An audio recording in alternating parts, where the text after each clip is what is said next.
దేవుని సన్నిధిలో కృతజ్ఞులమై ఉండాలి.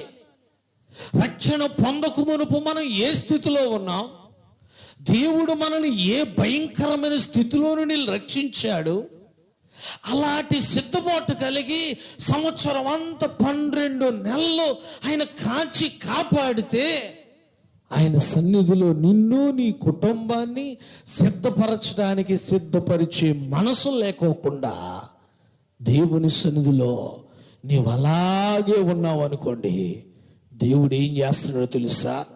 నీ యొక్క బుద్ధిహీనతను బట్టి దేవునికి కోపం వస్తుందట. దేవునికి కోపం వస్తుంది.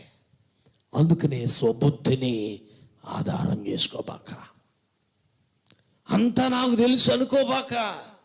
నేను చేసేది అంతా దేవునికి తెలుసు, నేను దేవునికి కృతజ్ఞత కలిగి ఉంటున్నానో లేదో దేవుడికి తెలుసు అండి.